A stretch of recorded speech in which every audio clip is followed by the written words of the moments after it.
Nós vamos fazer a nossa meditação hoje no segundo livro dos Reis, capítulo 18.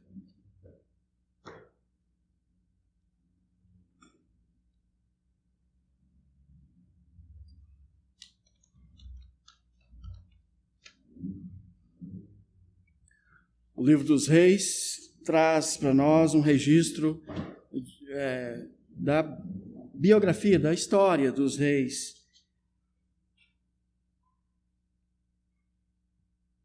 De Israel e de Judá. Dividiram, logo depois da morte de Salomão, eles dividiram a nação em duas partes, e uma parte ficou sendo o reino de Israel, e a outra parte o reino de Judá. Aí nós temos um relato paralelo, o autor vai colocando juntos os dois reinos, e como é que foi a vida desses reis e do povo naquele período da história. O objetivo de Deus é nos mostrar o caminho que devemos trilhar. Por meio das narrativas bíblicas, nós aprendemos como o povo de Deus deve caminhar. Leremos então, segundo Reis, capítulo 18, os versos 1 ao 12. Vamos orar mais uma vez, pedindo a bênção do Senhor para esse momento de meditação na palavra.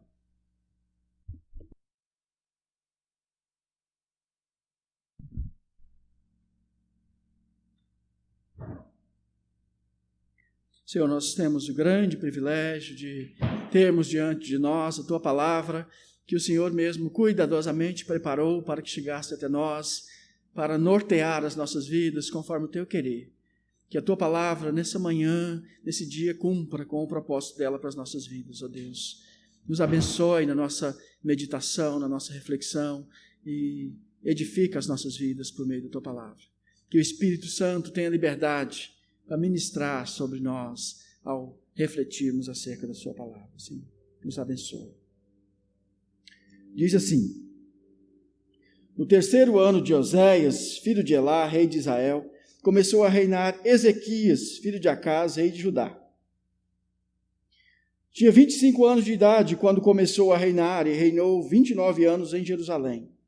Sua mãe se chamava Abi e era filha de Zacarias.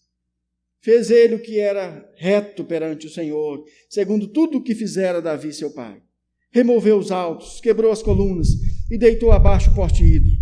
E fez em pedaços a serpente de bronze que Moisés fizera, porque até aquele dia os filhos de Israel lhe queimavam incenso e lhe chamavam Neustã.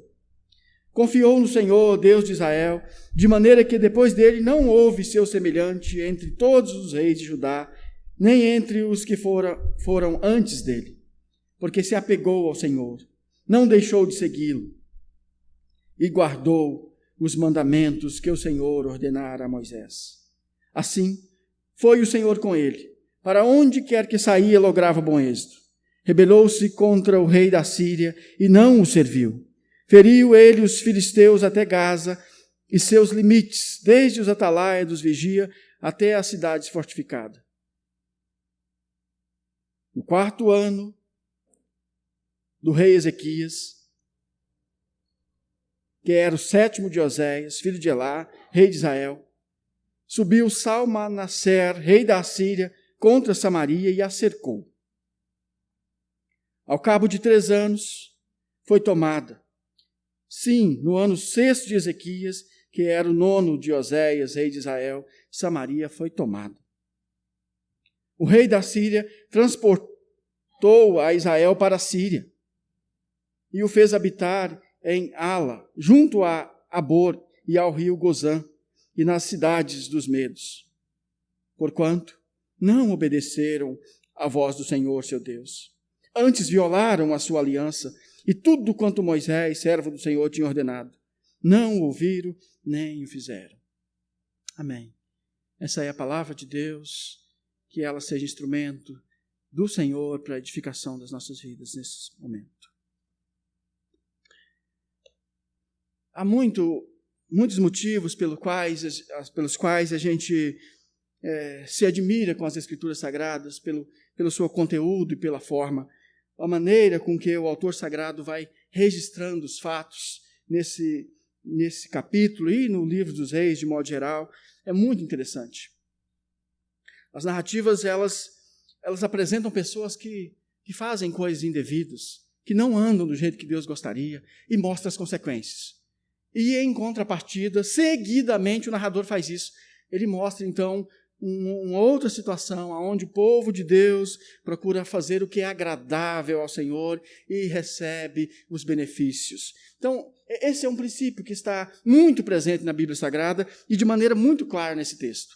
Quando a gente faz o que é desagradável ao Senhor, o povo de Deus desagrada ao Senhor, ele terá consequências. Quando o povo de Deus vive conforme a vontade do Senhor, o povo de Deus é grandemente abençoado. Esse é um princípio muito presente na Bíblia e que precisa muito ser ressaltado em nossos dias, porque nós estamos fazendo uma confusão muito grande e falando de uma prosperidade em meio a vidas, situações, comportamentos, atitudes que desagradam ao Senhor. O texto vai fazer 2 relatos aí dos reinos de Israel e de Judá juntos. Essa é uma estratégia do autor sagrado. O reino de Israel é um reino que foi capturado e levado cativo para ser escravo de outros, porque Deus o assim entregou. Ninguém bota a mão no povo de Deus, senão aqueles que Deus entrega na mão do inimigo. E em contrapartida vai contar para nós a história do reino de Judá, em que o Ezequias é o comandante, é o rei. E esse rei, esse reino, esse povo, no meio das mesmas circunstâncias, o inimigo é o mesmo, esse povo sobressai e esse povo, então, dá a nós um roteiro de como é que nós devemos fazer. É isso que nós vamos olhar nesse momento. Princípios para uma vida bem-sucedida. Eu acho que está aí claro no texto. Por exemplo, no verso 4. O verso 3 diz que fez o Ezequias, ao tomar o trono, ele era filho de um rei perverso, o Acaz, um rei que levou o povo à ruína, que trouxe muito sofrimento, desagradou a Deus e trouxe sofrimento para o povo. Agora o menino assume o trono no lugar do pai, e aí o verso 3 diz, fez ele o que era reto perante o Senhor, segundo tudo que Davi fizera seu pai. Essa é uma palavra boa. Quando Deus olha para um servo dele e diz, ele está vivendo de modo reto, de modo agradável, de modo que deixa Deus satisfeito. E aí o verso 4 ele diz, os atos do rei Ezequias, removeu os altos, quebrou as colunas e deitou abaixo o poste ídolo, e fez em pedaços a serpente de bronze que Moisés fizera. Porque até aquele dia, os filhos de Israel lhe queimavam incenso e lhe chamavam Neustã.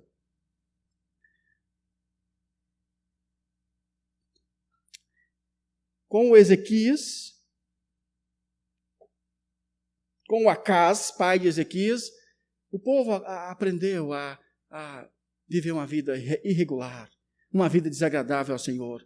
O Ezequias fez tantas coisas, o pai do Ezequias, o Acaz, fez tantas coisas erradas como rei de Israel, a ponto de ir lá nas outras nações e trazer os santuários de idolatria para dentro para o meio do povo, junto da casa de Deus, e levou o povo a fazer as coisas indevidas.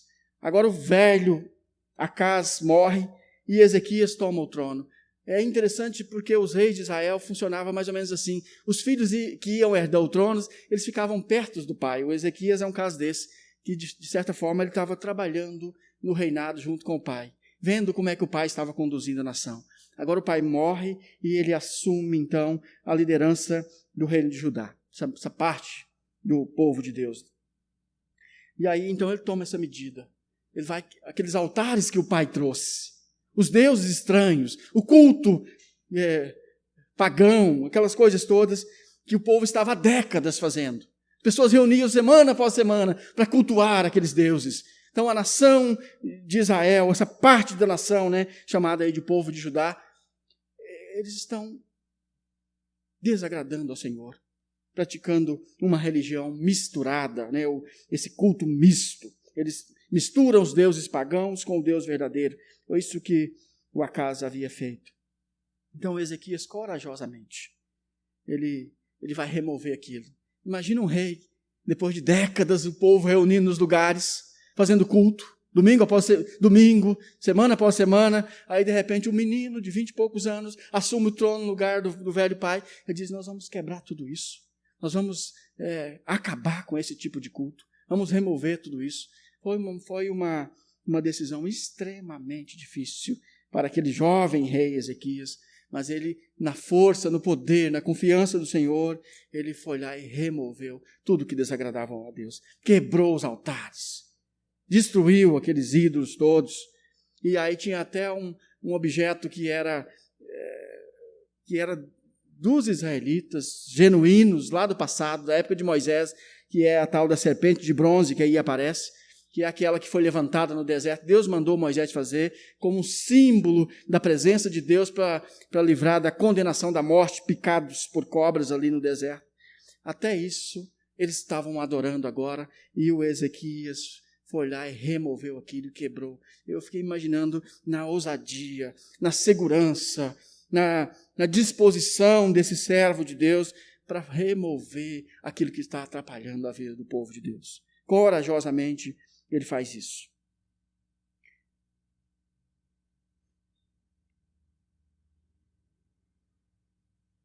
Isso, irmãos,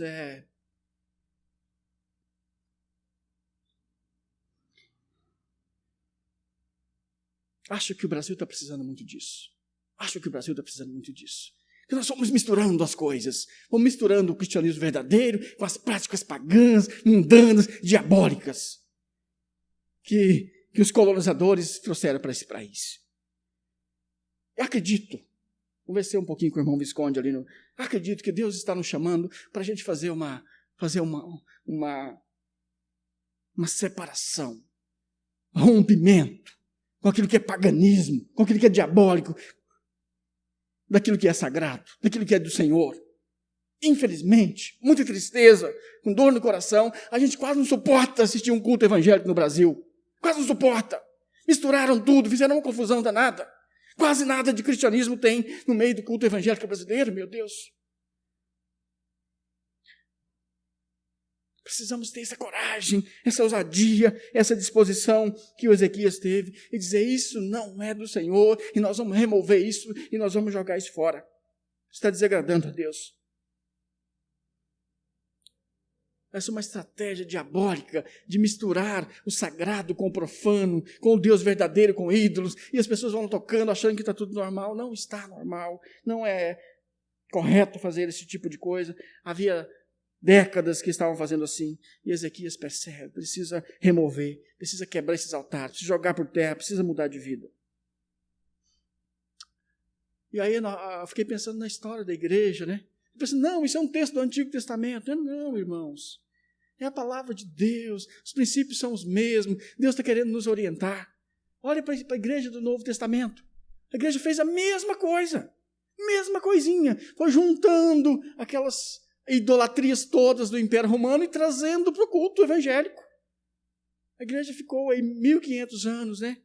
Aproximadamente, desse jeito. Depois veio a Reforma Protestante e fez uma ruptura ali. Agora vamos andar pela Bíblia Sagrada. Não vamos nada. A igreja não está andando pela Bíblia Sagrada coisa nenhuma. Está tudo misturado por aí, salvo algumas poucas exceções. E aí, sutilmente, os indivíduos, as famílias, elas vão sendo levadas a essas práticas e Deus está insatisfeito com isso. Deus, eu fiquei essa semana imaginando no Deus Santo, Todo-Poderoso, naquele zelo que Ele tem por Ele, pelo seu povo, pela sua obra, ficar vendo essa confusão que nós estamos fazendo com a igreja no Brasil. Deus não está satisfeito com isso. Deus não está satisfeito com isso. E aí eu acho que nós precisamos tomar essa postura de Ezequias. No tempo de Ezequias, um dos profetas era o Isaías. Isaías era consultado pelo Ezequias. E lá no capítulo 59, diz que, numa dessas conversas, o Isaías diz, não é a mão do Senhor que está escondida, para que não possa salvar, nem surdo o seu ouvido para que não possa ouvir, mas as vossas iniquidades fazem separação entre vós e o vosso Deus, e os vossos pecados encobrem o seu rosto de vós, para que não vos ouça. Aquela preocupação, né? Cadê Deus? Por que Deus não age? Por que Deus não vem livrar, salvar o seu povo? A palavra de Deus vem de maneira clara, dizer, Deus está insatisfeito, o povo se voltou contra Deus, as práticas estão equivocadas, precisa que haja uma reforma, para que Deus se alegre com o seu povo, para que Deus atue no meio do seu povo. Acredito que algo assim está acontecendo no Brasil e no mundo afora. Para vencermos, termos vida vitoriosa, essa é a mensagem do rei Ezequias, todo a sua biografia vai dizer isso para a gente. Para vencermos o inimigo, para termos vida vitoriosa, precisamos fazer como ele. É identificar aquilo que está desagradando a Deus na minha vida. Não, Deus não está gostando disso na minha vida. E romper com isso, corajosamente romper com isso. A gente acha difícil tomar algumas medidas, né? Dentro da nossa casa, dentro da nossa família, ou às vezes na igreja. A gente acha, no trabalho, a gente acha difícil tomar uma medida radical contra práticas indevidas. O que Ezequias fez aqui foi algo dificílimo. Foi se levantar quase que sozinho e dizer, não, isso está errado e nós não vamos fazer assim. Acredito que é isso que nós precisamos nesses dias. Precisamos pegar os nossos, olhar para a nossa casa e dizer, tem alguma coisa aqui que está desagradando a Deus? Tem práticas, tem comportamentos, tem atitudes que não agradam ao Senhor Todo-Poderoso, então nós vamos romper com isso, nós vamos jogar isso fora, por mais que a gente goste disso, por mais que estejamos acostumados com isso, nós vamos romper com isso. Temos conversado isso frequentemente lá em casa, frequentemente com os nossos meninos. Nós temos acesso a tudo, a tantas coisas, mas nós precisamos filtrar tudo e ver, isso agrada ao Senhor? Não agrada, então eu não quero. Isso é bom, todo mundo está fazendo, tá. Mas nessa geração é assim. Mas Deus não se agrada assim, então nós não vamos seguir todo mundo, nós vamos procurar fazer o que Deus gosta. É preciso ser radical, com crenças e práticas desagradáveis a Deus. Eu acho que nesses dias Deus está dizendo de maneira audível, com um grito, dizendo, eu estou insatisfeito com o mundo afora. Deus está insatisfeito com o jeito que o povo dele tem vivido no mundo afora. Então, acho que a mensagem de Ezequias ela é muito boa para nós nesses dias. Nós precisamos fazer como Ezequias, identificar. Precisa pegar lá na sua casa. É o rei que precisa, é o pastor que precisa fazer isso, mas é lá na sua casa, é lá no seu celular, e identificar o que agrada a Deus, o que não agrada, e dizer, eu não vou mexer com coisas que desagradam a Deus. Esse é o caminho de uma vida vitoriosa, é o caminho de uma vida abundante, é esse rompimento com as coisas que desagradam ao Senhor. Eu sei que não é fácil, eu sei que é difícil.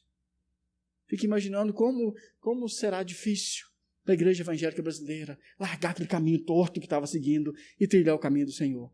Mas é isso que nós precisamos. É isso que precisamos.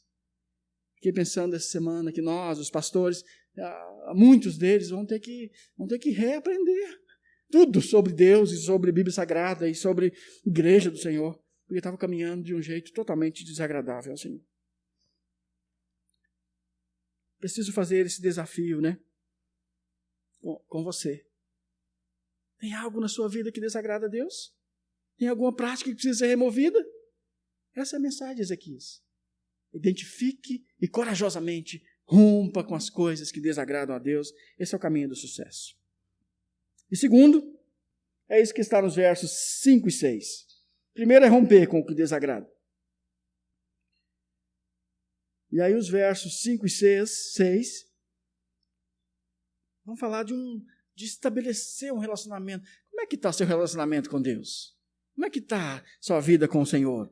Os versos 5 e 6 falam que Ezequias se propôs a uma relação com Deus assim, distinta. Olha aí. Confiou no Senhor, Deus de Israel, de maneira que depois dele não houve seu semelhante entre todos os reis de Judá, nem entre os que foram antes dele. Porque se apegou ao Senhor, não deixou de segui-lo e guardou os mandamentos que o Senhor ordenara a Moisés. Tem aí pelo menos 4 virtudes do rei Ezequias que a gente precisa pegar para nós nesse texto. Fala que ele confiou no Senhor. Essa ideia de que nosso Deus é um Deus soberano, que Ele está no comando de todas as coisas. O rei da Síria aqui, ele pensa que é um Deus, que se não obedecer o rei da Síria está perdido. O Ezequias disse, não, quem é Senhor, quem é grande, quem é poderoso, quem está no comando, é o meu Senhor, é o meu Deus. Isso tem a ver com confiar no Senhor, é entender, compreender que é Ele que está no comando. Eu fico vendo as reportagens, acho muito importante ouvir as reportagens, e ainda mais nesses dias, mas eu fico vendo as coisas canalizadas para homens. É um homem, é um ditador, é um fulano de tal, é o presidente da república. E eu fico pensando como nós canalizamos as coisas para os homens. O Ezequias nos ensina, a Bíblia Sagrada nos ensina a olhar para Deus, a canalizar para Deus e confiar no Senhor. Ele é soberano, Ele é santo, Ele é justo, esse é o caráter dele.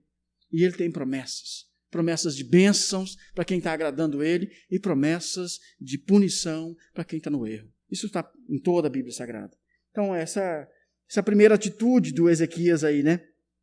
No sentido positivo, de confiou no Senhor. Você confia no Senhor? Confiar no Senhor implica a gente saber quem é Ele. O Senhor é soberano sobre todas as coisas. É o nosso Pai amado, o Pai que nos ama. E então a gente pode confiar no Senhor de todo o nosso coração. Às vezes a gente pega assim, né, dando um jeito na vida. Não, confiar no Senhor. Confiar no Senhor. Se apegou ao Senhor, aparece isso aí no verso 6. Que ele se apegou ao Senhor. É muito interessante as palavras usadas pelo narrador, pelo autor bíblico. Se apegou ao Senhor. A gente vai lembrar dessa figura de alguém apegado ao outro quando a gente pensa num casal ali, né, que a gente vê isso muito, especialmente quando está ali nos primeiros anos de vida junto. Um apego um ao outro. Um desejo de estar junto ao outro, querendo saber o que o outro gosta e fazer o que o outro gosta. Você que já teve um relacionamento aí já passou por isso, né? A gente fica assim querendo saber o que o outro gosta e proceder como o outro gosta, porque a gente está apegado ao outro, está querendo se ligar cada vez mais ao outro. Filhos apegados às mães, né? Eu vejo filhos que não importa muito, tem filho que não importa muito com os pais, já viu isso? Tem filho que vai tocando assim, meio distante do pai, assim, custa dar uma satisfação para os pais. Mas tem filho que é apegado. Tem filho que é apegado. Ele chega para perto, ele quer ficar perto, ele gosta. Tem uma coisa ali um vínculo, né, entre o filho. Quem tem muitos filhos, famílias de muitos filhos, a gente vai ver um ou outro dentro da família, esse apegado à mãe. A mãe está ali.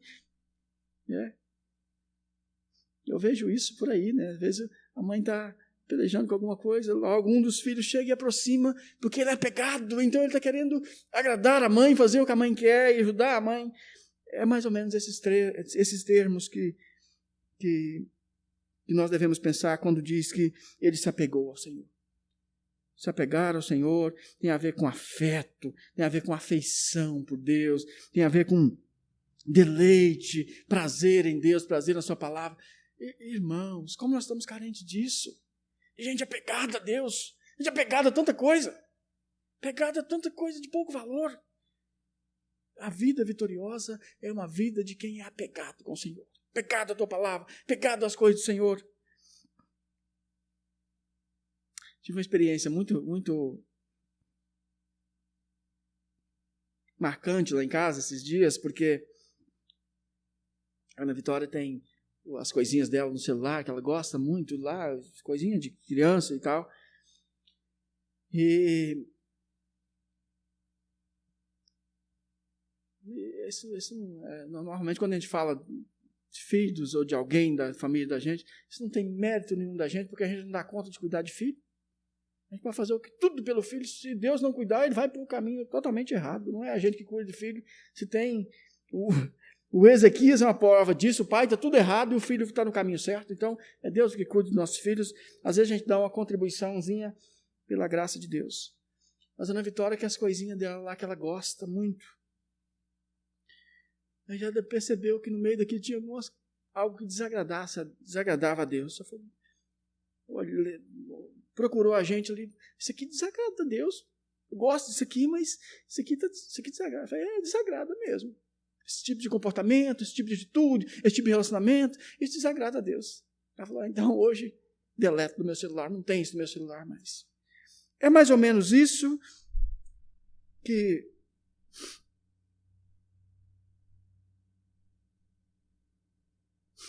Ezequias está fazendo.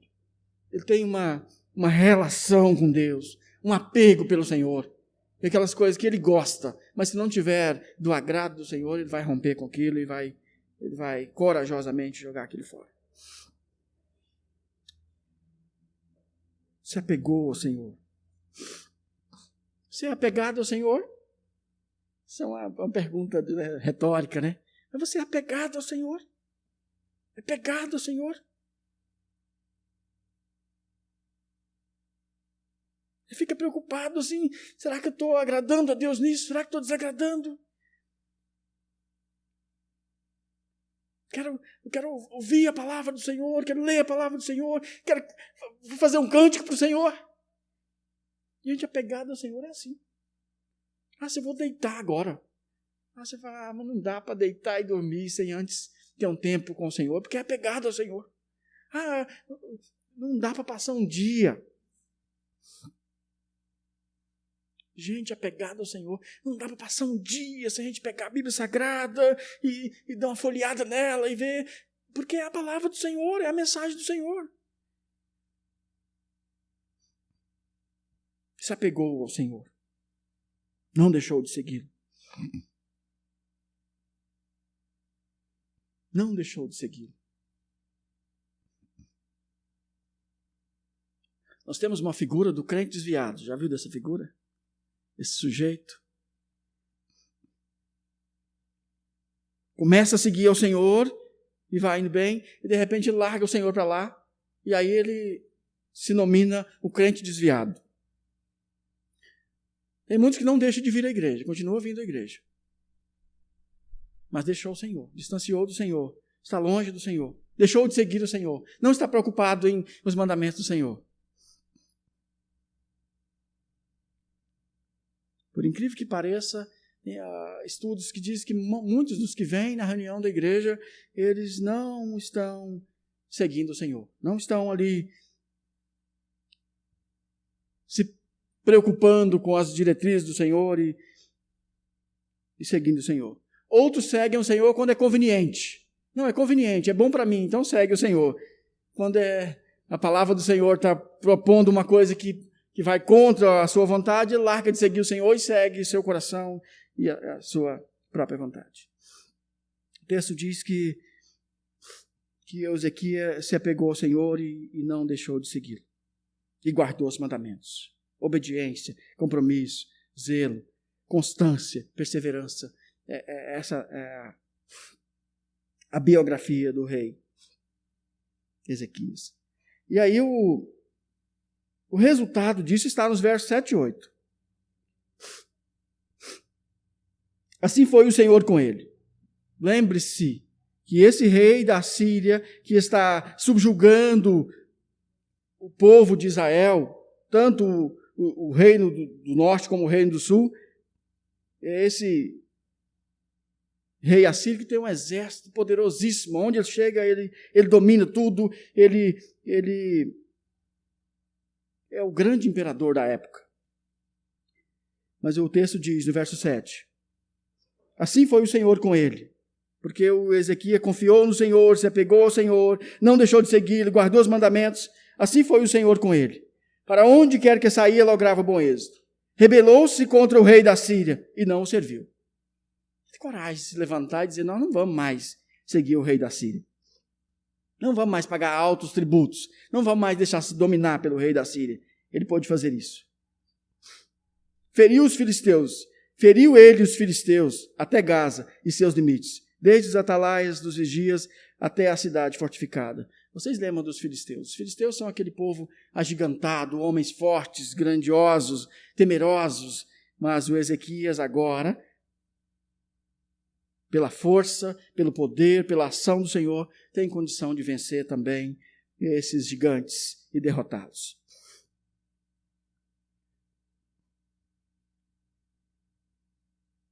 Há várias passagens na Bíblia, fiquei lendo essa semana, há várias passagens na Bíblia que enfatizam esse mesmo princípio. E quando nós rompemos com as coisas que desagradam a Deus, e quando nós nos voltamos para Deus, isso dá resultado. Isso está espalhado por toda a Bíblia Sagrada. Deus trabalha muito conosco desse jeito. Se Ele está insatisfeito conosco, Ele permite que as coisas difíceis ocorram e a gente fique derrotado. Mas quando a gente se volta para Ele, Ele se agrada de nós, Ele dá um jeito para que a gente fique bem-sucedido. Isso está em toda a Bíblia Sagrada. Eu listei aqui algumas dessas passagens. Por exemplo, o Salmo 1, Salmo bom para as crianças decorarem e recitarem, né? O Salmo 1 diz algo mais ou menos assim: bem-aventurado aquele que não anda no conselho dos ímpios, antes o seu prazer está na lei do Senhor, e na sua lei medita, de dia e de noite. Essa pessoa, ele é como árvore plantada junto a correntes de águas, que dá fruto, a folhagem não murcha, e tudo quanto ele faz será bem sucedido. Aí o Salmo termina dizendo que os ímpios não são assim. Um outro texto do Salmos 37 diz: agrada-te do Senhor, e Ele satisfará os desejos do seu coração. A ideia é que se eu estiver vivendo dentro da vontade do Senhor, o Senhor estiver satisfeito comigo, as coisas na minha vida vão dar certo. E lá no livro de Hebreus, no Novo Testamento, o Senhor diz que Ele corrige os seus filhos a quem ama. Deus não permite a sua igreja, o seu povo, viver uma vida desagradável a Ele, achando que vai dar tudo certo, que vai rompendo. Não vai. O Senhor dá um jeito para que as coisas não deem certo, para que o seu povo volte para Ele. Ele corrige o filho a quem ama. Já passou por correção aí dos pais? Hoje em dia os pais não estão fazendo muito isso, né? Na minha época fazia muito. Na minha época minha mãe ficava de olho nos filhos. Se fez uma coisa errada, ela pegava a gente e dava aquela correção dura de vara e dizia: esse caminho que você começou a trilhar, você não vai seguir por ele, porque esse caminho é ruim, você nunca vai esquecer dessa surra e você vai lembrar que precisa trilhar o caminho correto. O dia que a gente errava, de novo, ela pegava a mesma coisa. Minha mãe era boa nisso. Essa é uma figura de Deus conosco. Nós esquecemos do Deus da Bíblia porque os nossos pais estão esquecendo de agir como o Deus da Bíblia. O Deus da Bíblia é assim. Os filhos estão no erro, estão trilhando o caminho errado. Ele vem ao encontro dos filhos, conversa com eles, fala com eles. Eles não entendem, não ouvem, não obedecem. Lá vem correção para os seus filhos. Porque Deus prefere corrigir severamente do que deixar seus filhos fazendo coisas erradas. Então, em outras palavras, a nossa vida vai bem quando estamos vivendo de um modo agradável ao Senhor. Eu vejo as pessoas tão preocupadas com a vida, né? Às vezes tão preocupadas com as coisas. Irmãos, nos preocupemos em agradar ao Senhor. Se a gente se agradar do Senhor e o Senhor se agradar de nós, a nossa vida vai dar certo. A despeito de todas as complicações que há nesse mundo caído, é Deus quem rege a nossa vida, a nossa história. Oh, mas isso é uma verdade que precisa ser dita. Irmãos, quem está no comando é Deus. Quem governa é Deus. Quando desagradamos o Senhor, temos problemas. Somos os filhos amados dele. Quando estamos no caminho errado, problema. Ele, como um pai bom, nos corrige de diversas maneiras, até a gente acertar o caminho. Eu fico pensando como é que pode, né? A gente esquece disso. E a vida não dá certo, e a gente peleja, a gente labuta, a gente luta. Essa é a história de Israel. Luta. Não adianta, irmão, irmã. Se a gente não tiver no agrado do Senhor, não adianta labutar. Precisa de consertar com Deus. Porque o próprio Deus levanta os inimigos contra. O texto que nós lemos falou sobre isso. O próprio Deus nos impede de prosperar, de dar certo, de funcionar a vida. Vamos pegar um exemplo prático.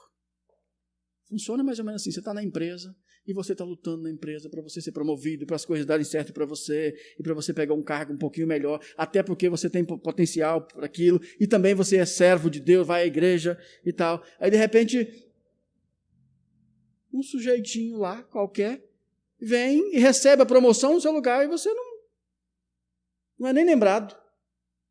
Irmão, crente, acontece uma dessa com crente, o crente precisa ficar com o pé atrás.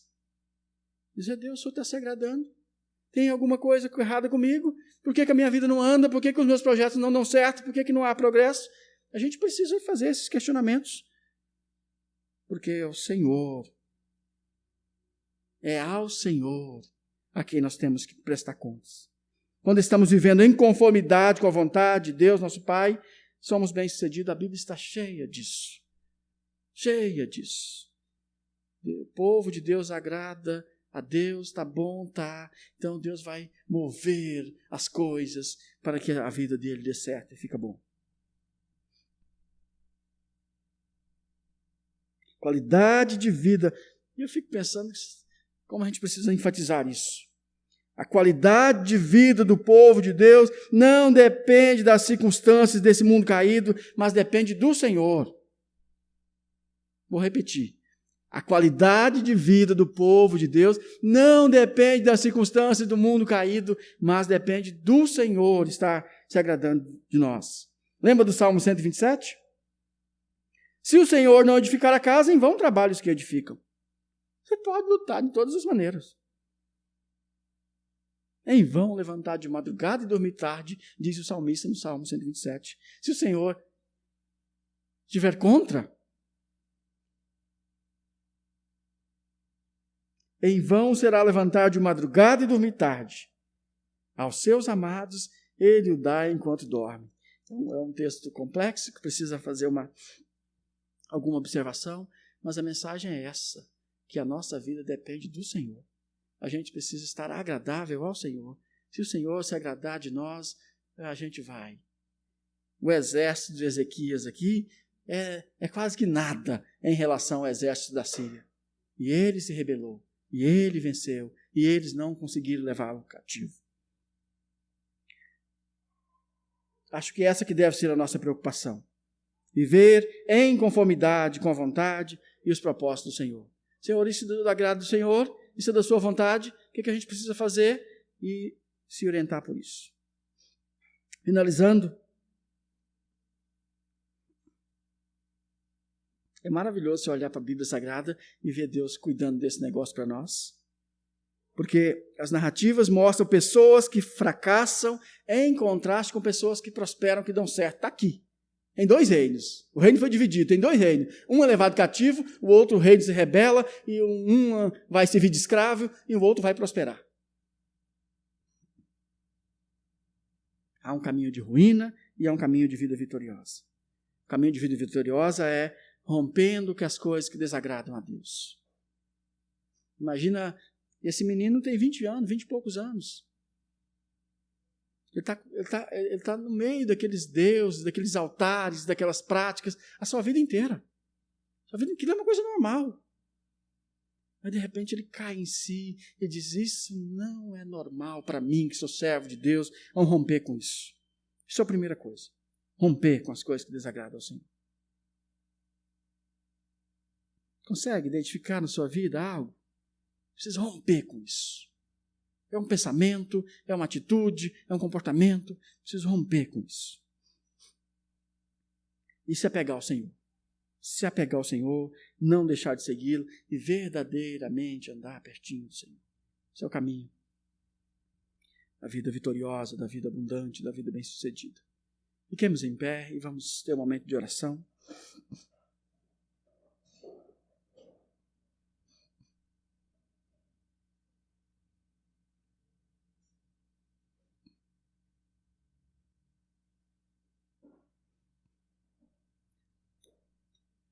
Senhor, nos alegramos com a Tua palavra, que o Senhor preparou para nós, que ela tem ensinamentos muito, muito claros para as nossas vidas.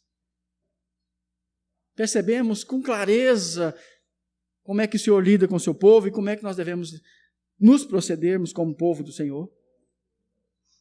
Conceda-nos essa graça de sermos bem-sucedidos como o rei Ezequias e aquela parte do seu povo ali, Senhor. Livra-nos de sermos como esses israelitas que fazem coisas indevidas e têm uma vida de derrota, de fracasso, de escravidão. Livra-nos disso. Conceda-nos essa graça de romper, de perceber e romper com as coisas que desagradam ao Senhor. Oh, Senhor, fala conosco, mostre-nos nesses dias, nessa semana, nossas vidas. Tem algo que está desagradando, tem algo que não é... Que nós possamos corajosamente dizer não para aquilo que não agrada ao Senhor.